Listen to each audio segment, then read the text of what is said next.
ship 24 knots, over.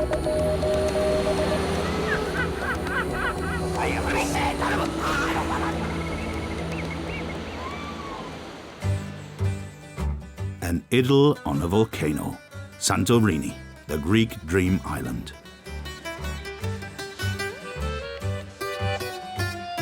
A beauty in blue and white, with people who give everything for their traditions. An island full of love and life, and full of magical moments.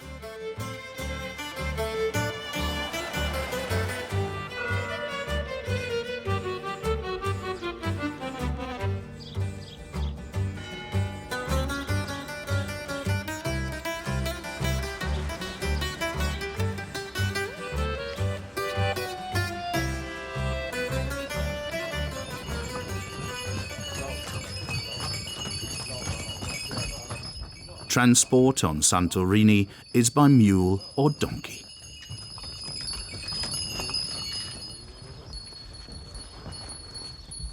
Anagiros Arvanitis has been keeping donkeys for 45 years. He tills the fields with them, transports building materials with them, and runs a donkey taxi business.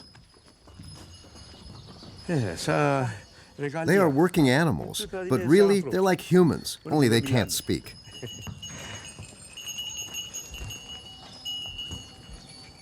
Anagiros Arvanitis speaks the donkey's language instead.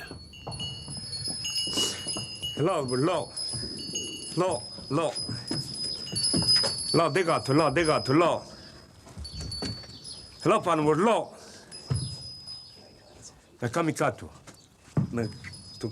This is what the signal sounds like if I want them to go up or down. No. 6 a.m. Before he goes to work, Anagiros lights a candle in his own small church right next to the stable.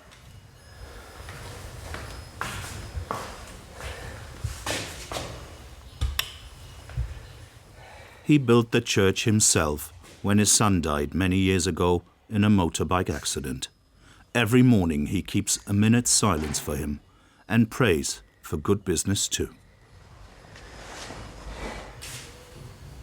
In the meantime, the animals have become his family. He's given them all names. Sari. That's Sari. That's Arapaki. Then Marika. That's Armeni over there.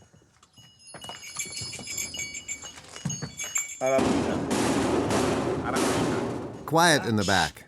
And then there's Georgios. Yorgos.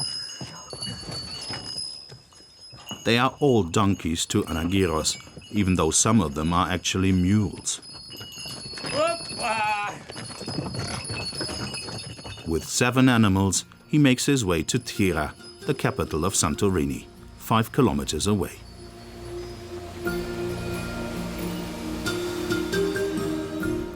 Santorini lies in the middle of the Aegean, 110 kilometers north of Crete. It's an archipelago consisting of 5 islands. A gigantic volcanic eruption 3,500 years ago created Santorini and destroyed the Minoan civilization. Most of the once circular island sank into the sea and formed a caldera, a basin flooded with seawater. Today, it's mainly the edges of the crater that are inhabited. In Tira, the men of the tender boat cooperative are on their way to work. Only they can take cruise ship passengers to land. It's impossible for the large ships to berth here. Tira has no harbor, only a tiny concrete pier, and the cruise ships aren't allowed to use their own tenders.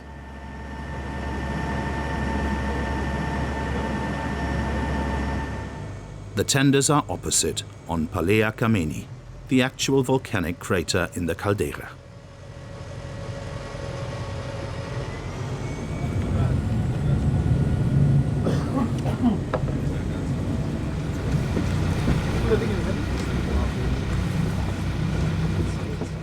Dimitris Sigalas has been amongst them for 30 years. He steers the fleet's flagship, the Captain Koulis, named after the founder of the Tenderboat Cooperative.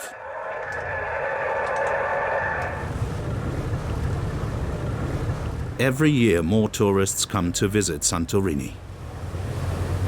The difference from the first cruise ships I encountered is vast. They used to be really small ships, and today you can see over there how big they've become. An American ocean liner with nearly 3,000 passengers. Dimitri and his crew will be on the water from 7 a.m. to 9 p.m.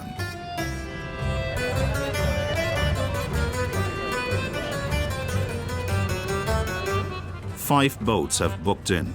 On some days there can be up to 12. Then the population of the island triples.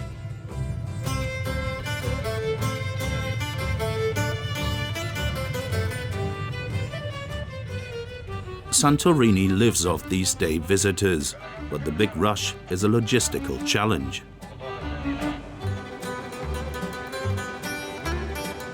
And Dimitri Sigalas knows the passengers aren't always easy. He knows his customers. They're all different. Every person is different. Americans, for example, they are very demanding. The Spanish are a bit crazy. The Italians are crazy too, only more so.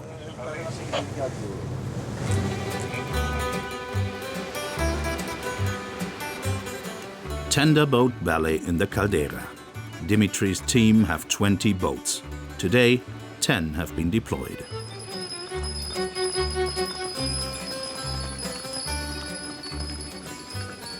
Anagiros has to hurry, otherwise he'll miss out on good business. But it takes time for his convoy of donkeys and mules to reach the capital, Tira.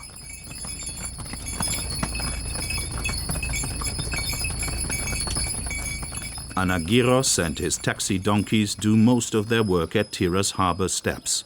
300 meters difference in height, nearly 600 steps.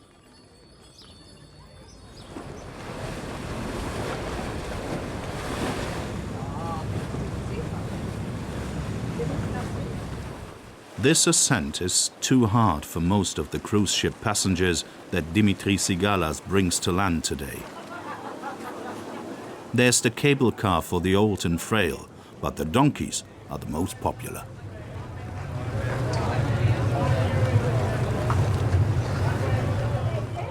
The result? Traffic jam at the donkey taxi stand.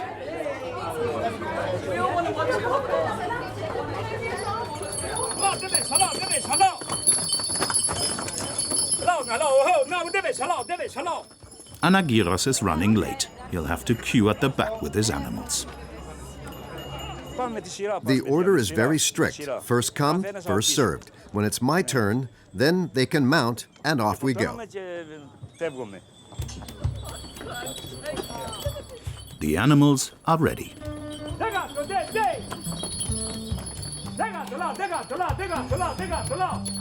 Each taxi business is permitted to have up to 7 donkeys. A license from the island authority is required to run a taxi business. One fare costs €5. Anagiros keeps an eye out so that the weaker animals don't get saddled with the heavier tourists. The animals have to keep going all day. He himself walks.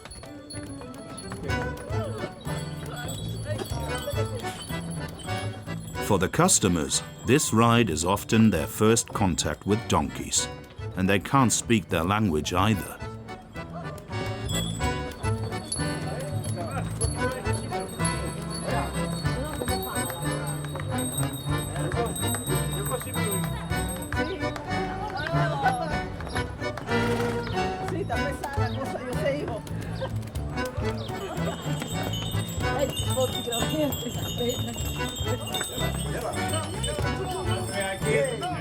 After 10 minutes, the journey is over. Anagiros often has to assist when the visitors dismount.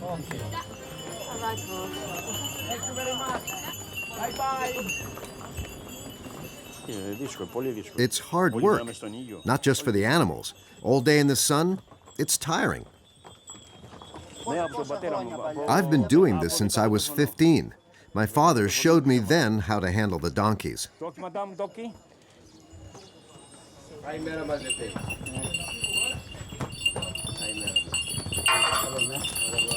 Anagiros and his donkeys climb the hill at most 4 times a day. After that, they're exhausted. Very slowly, they make their way back to Megalokori in the afternoon.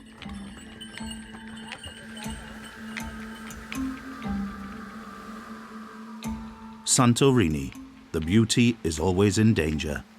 Under these rocks, one of the world's most dangerous volcanoes is rumbling. It is still active. The last big quake of 1956 destroyed the capital Tira and the town of Oya. Around 50 people lost their lives. Efi Nomikou is a volcanologist at Athens University. Nobody understands the simmering danger better than her.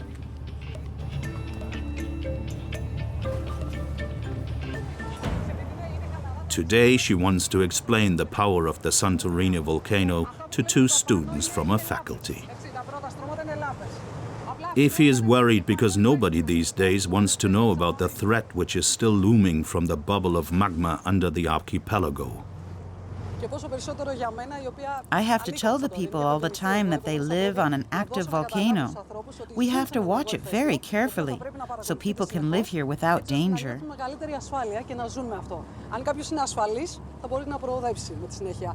One has to bear it in mind, especially now, when everything appears so quiet and peaceful.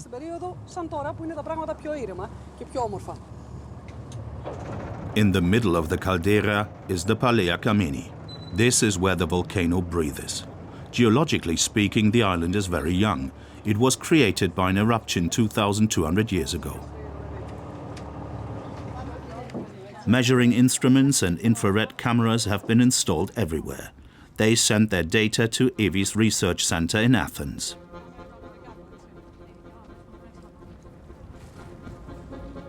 The ground breaks open repeatedly. The sulfurous gases that are emitted turn the volcanic isle into a foul-smelling lunar landscape.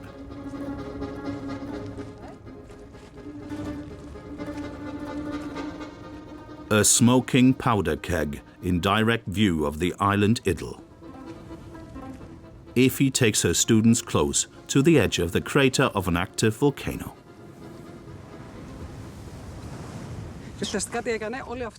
You can see very clearly here that the volcano is still active. Sulfurous gases are coming out everywhere and coloring the rocks green. Every Santorini outbreak has been serious, especially as they always throw so many rocks into the air. The large lumps turn into lots of small missiles. That's very dangerous.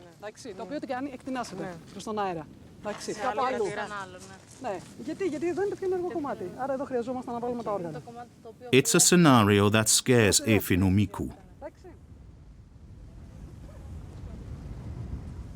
She hopes that the early warning systems that have been installed will work, as the question isn't whether the volcano will erupt again, but when. Most of the island's inhabitants and its visitors don't want to think about this danger. They'd rather enjoy life. Every evening there's a major performance in Oya. Hundreds of spectators gather in the old citadel ruin to have the best view of the sun.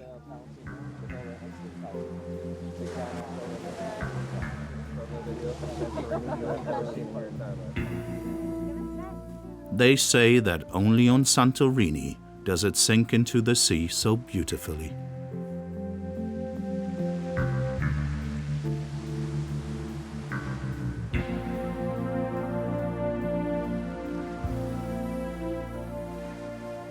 If you haven't seen the sunset from Oya, you haven't been to Santorini, they say.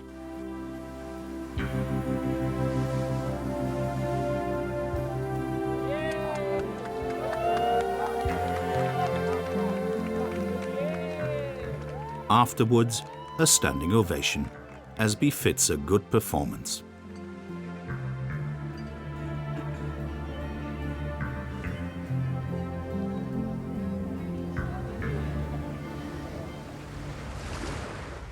In the south of Santorini, near Akrotiri, Yanis Pantasis is returning from his friend Manolis, who has just slaughtered a goat. Meat and bones are of no interest to Yanis. He's interested in the skin. He has special plans for it, but first he has to work on it. He does it as it's been done for hundreds of years, using the force of the sea. The technology which he found in old traditions.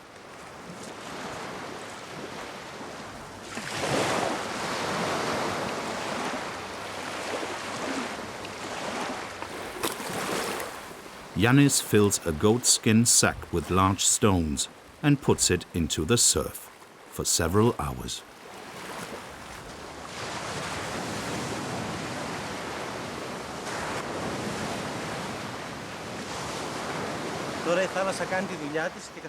The sea does my work and washes the goatskin. It's not just a rinse. The sea rubs the fur on its own body, the sand. All the dirt comes out.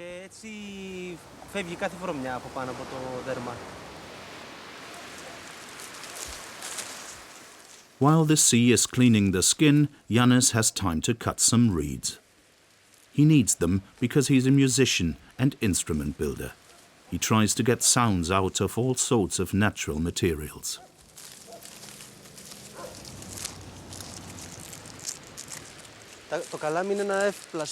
This reed is easy to process. I can use that. I build lots of different wind instruments with it, in all sorts of sizes.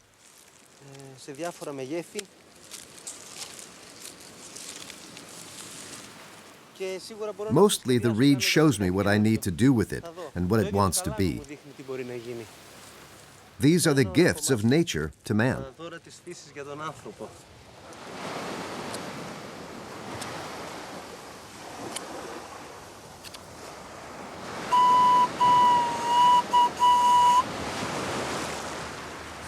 The goatskin sack should produce melodic tones one day, but it's a rocky path before he reaches that point.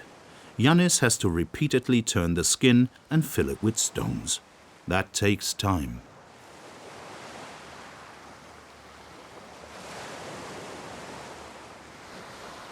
After 3 hours, the skin is ready to dry. The sun in the southern Cyclades does this in no time. Yanis explains that the leather is now storing the positive energy that the instrument will later emit.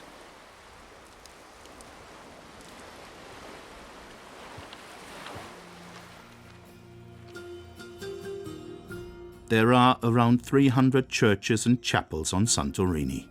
Their blue-domed roofs are visible from afar. Blue and white, the Greek national colors.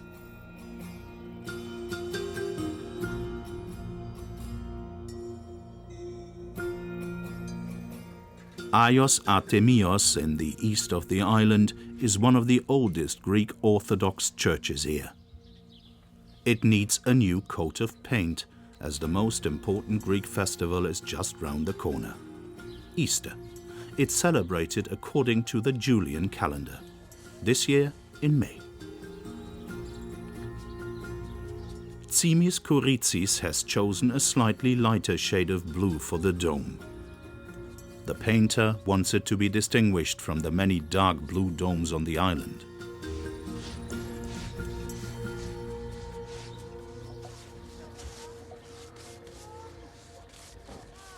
Blue, to be closer to the sky and God.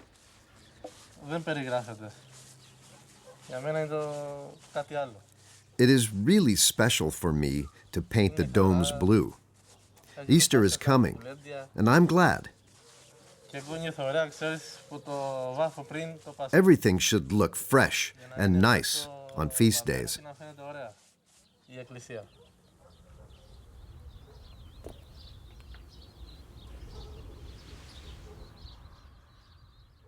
It's not just the dome that needs a new coat. All the external walls need a lick of paint. The Greeks on Santorini love the color white. They say it's as pure as the foam on the waves of the Aegean.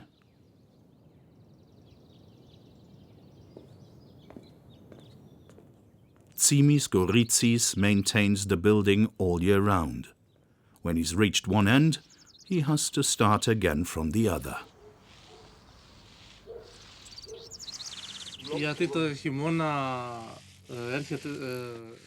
I have to paint everything white and blue every year.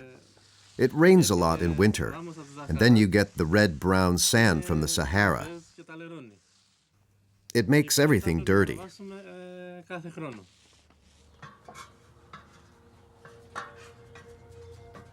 Easter is on its way. Everyone on the island is getting restless. The villagers of Pyrgos are preparing too. This place used to be the island's capital, high up on a mountain with winding alleyways that were intended to confuse attackers. Today, Pyrgos is a sleepy village with 700 inhabitants, but once a year on Good Friday, it turns into the secret capital. The preparations are underway in an old garage.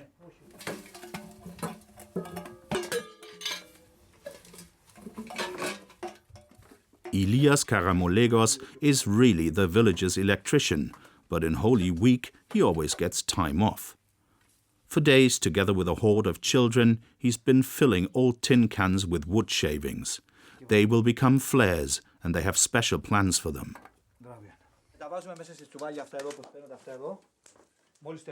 When the cans are ready, they have to be put into these sacks, so we can carry them up to the village and distribute them. We want flares on every terrace, wall, and ledge.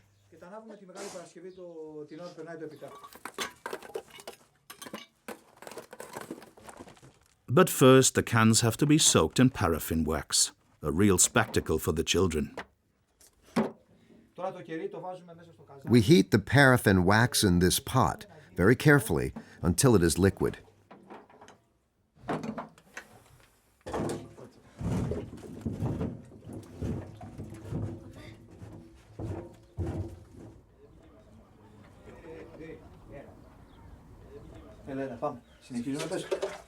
Last year, Elias and the children built 10,000 fire cans. This year, it'll probably be 12,000, the final spurt before Easter in the flare factory.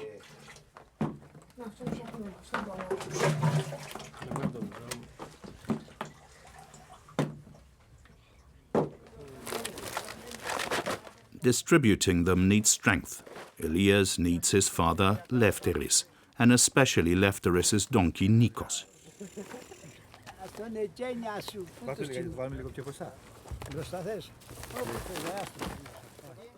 The sacks are quite heavy, and there are many steps on the way to the village, and it's narrow. Only a donkey can do that.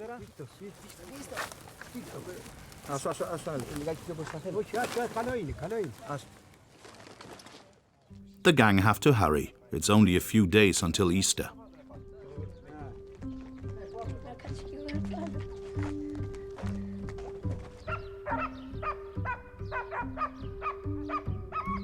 Akrotiri, in the south of the island.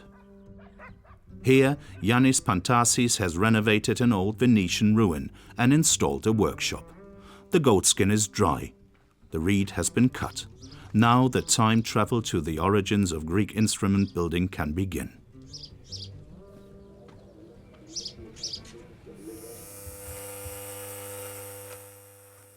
First, the goatskin is shaved. Then, the remaining fat must be removed. Not very pleasant work.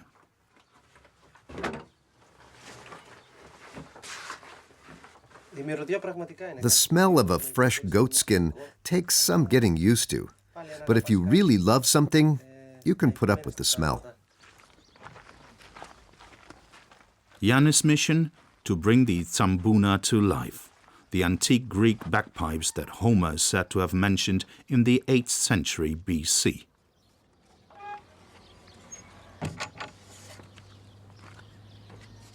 All the materials are from the island. The goatskin for the bag, the reed for the mouthpiece, a cow's horn for the drone.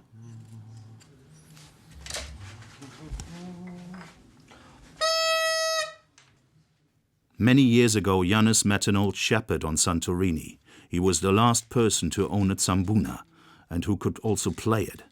The shepherd passed all his knowledge to the young man and introduced him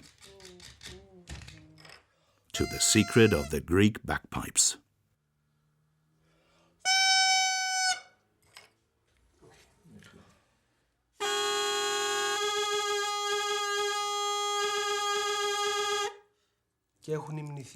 They used to sing hymns about these instruments. I'm trying to find out why they were so loved. Not just theoretically. I want to build and play them. Only then can you really feel them. Yannis is now working on his 8th tsambuna.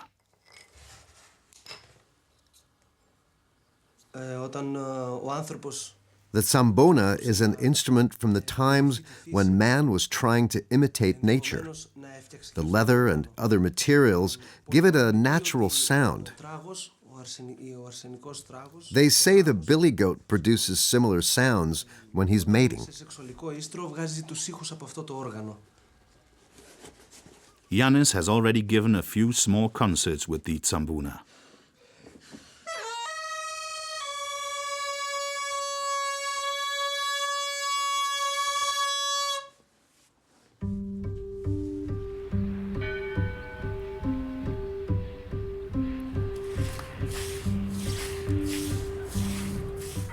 Easter is turning life on its head in Megalokori as well.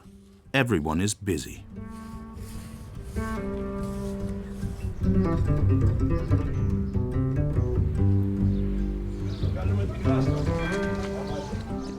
Nearly all the men are gathering at the marketplace this morning.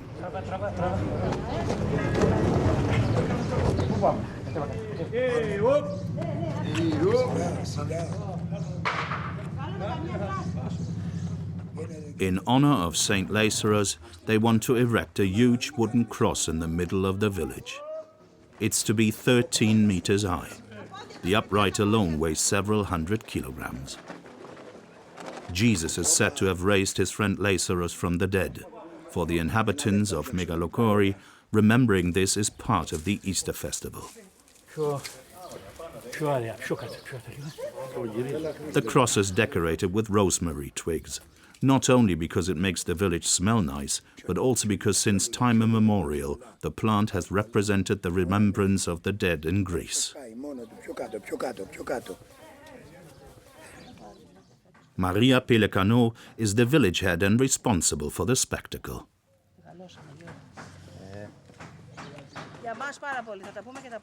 The Lazarus tradition is very important to our village. We celebrate it like we did when we were children, always in the same place at the same time. Though the elders say that the cross used to be much bigger, about 18 meters tall.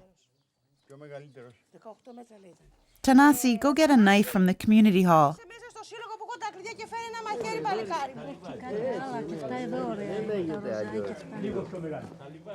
The decorated cross is to become the village figurehead, to be seen from a great distance. They all take it very seriously. Right next to the marketplace, the women of the village meet up in the kitchen of the Damaskinos family. They're baking miletinia.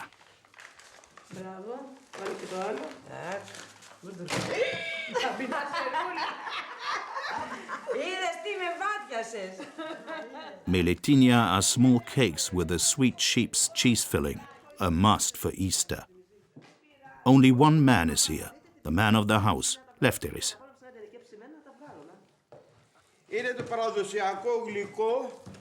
This is the traditional Easter cake. In the past, you really could only get it at Easter. Now the large bakeries sell it all year round.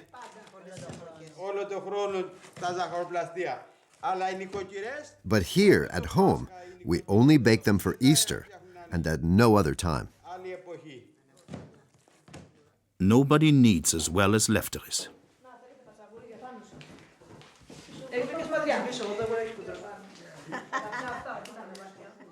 The dough has to be very thin. When the dough is 1 millimeter thick, it can be cut out. Then comes the filling, a mix of sheep's cheese, egg, flour and sugar. We put the finger into the filling and then we fold. We hold on with the left hand and twirl with the right until the dough platelet is pointing up. Agirula Damaskinou is the lady of the house and a real artist. If you're good, you can make 70 folds per cake.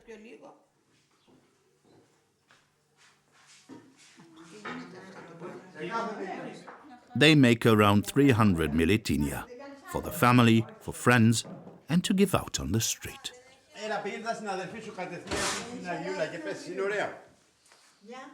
The first tray is ready. The women are happy, but not Lefteris.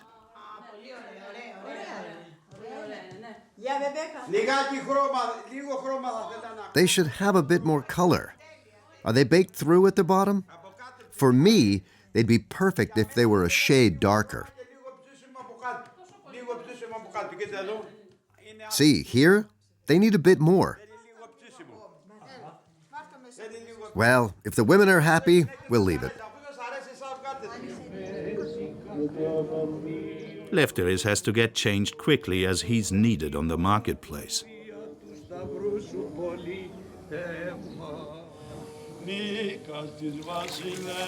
They're about to erect the Lazarus cross.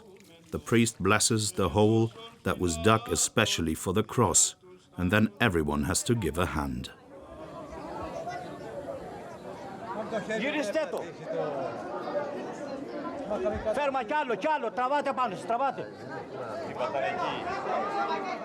Lefteris has the key position on the balcony.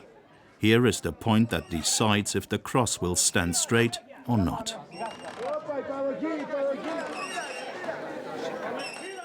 It goes up little by little.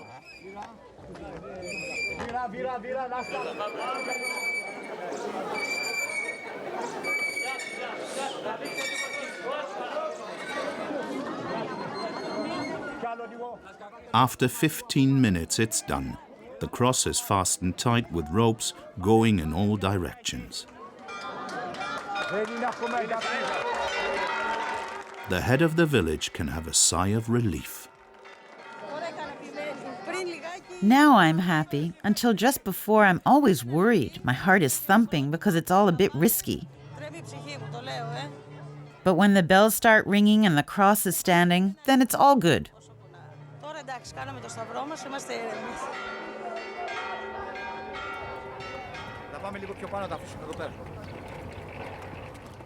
In the mountain village of Pyrgos, Ilias and his team have distributed nearly all the flares. Only a few places are missing.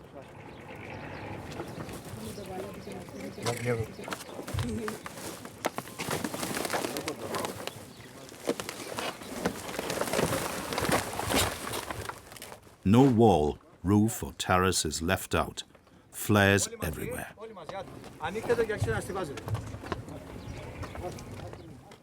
Ilias' father, Lefteris, is the oldest flare distributor.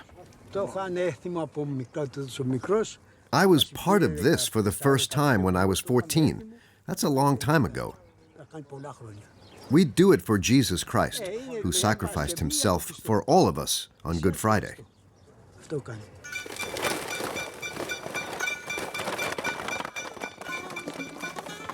They used to spend months gathering cans from the rubbish.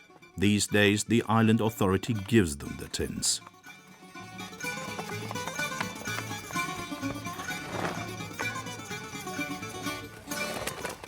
There isn't much time. They have to be ready by nightfall.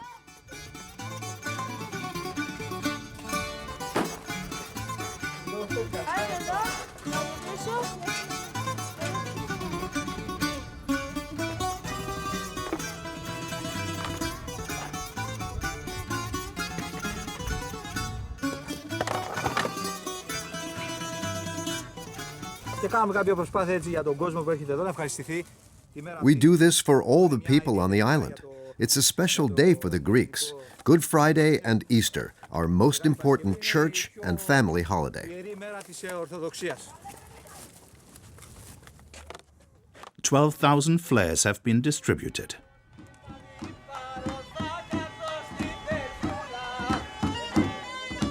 Down at the beach, they're already celebrating. Yanis Pantasis has been invited to friends to a family party, together with his goatskin bagpipes. He doesn't have to play long before people start dancing.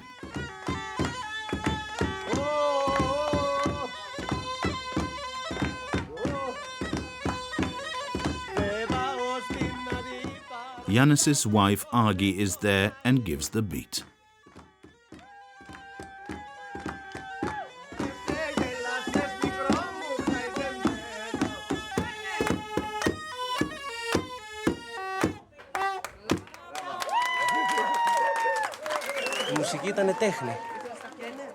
Music is art. It's part of the Greeks' life. Music, dance, and wine. It's in our blood. And of course, eroticism. This all has a big meaning in Greek history.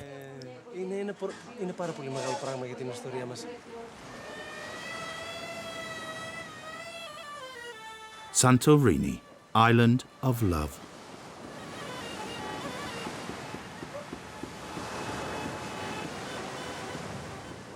And an island to get married.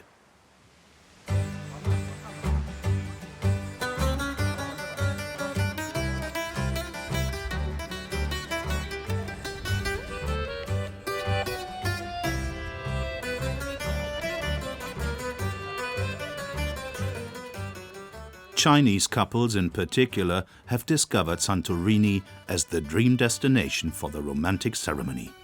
Every year, more and more couples come to get married in a very un-Chinese way, in white and with a bouquet.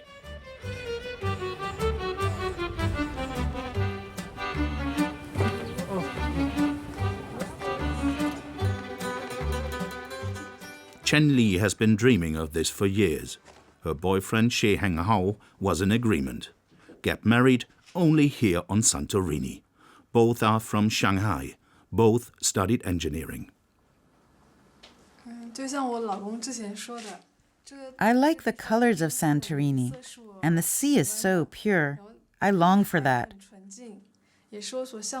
I will remember a wedding in such a place for the rest of my life. They made a lightning trip through Europe beforehand. Paris, Barcelona, Rome, Athens in 1 week. And now the highlight.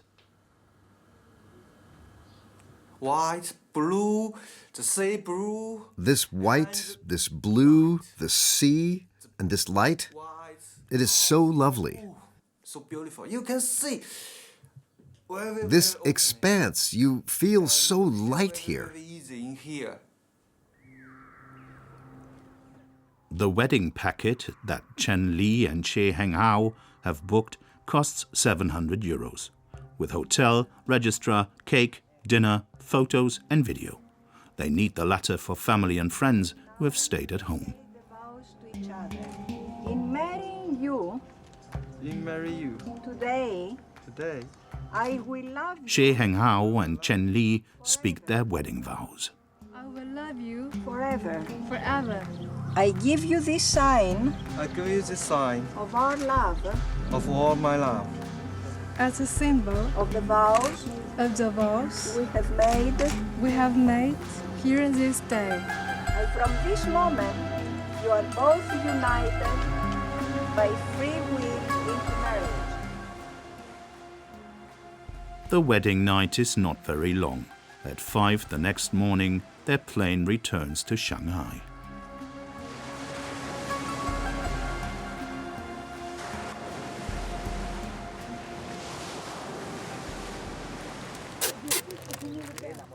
Late evening up in Pyrgos. The flares are ready. Ilias and his boys are excited.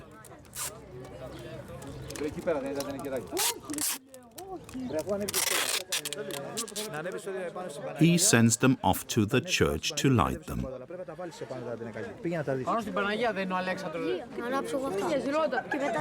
Many are here for the first time.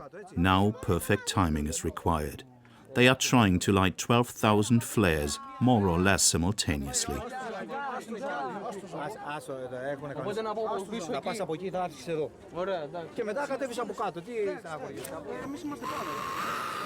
Elias tests the brand new gas burner.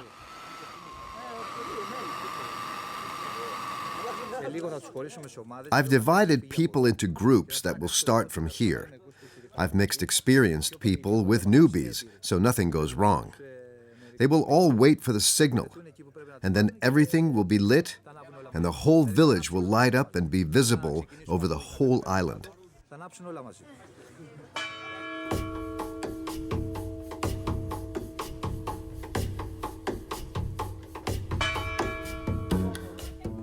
First, it has to get dark in Pyrgos.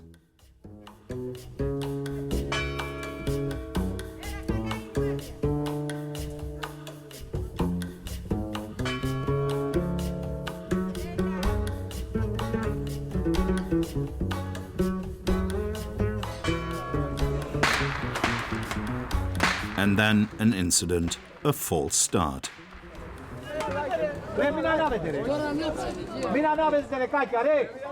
Someone's jumped the gun.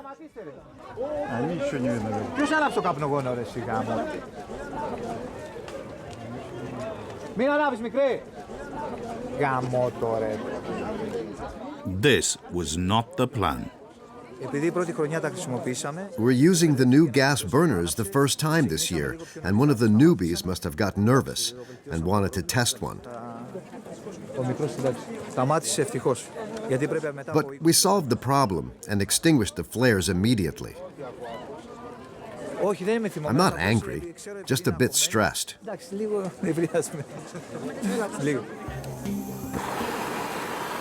Finally, the time has come for every helper to light 200 flares very quickly.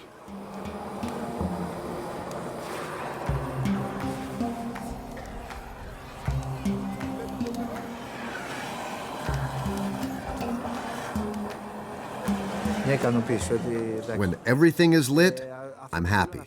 I want the people to enjoy this. This is a good day for Santorini, for all of us.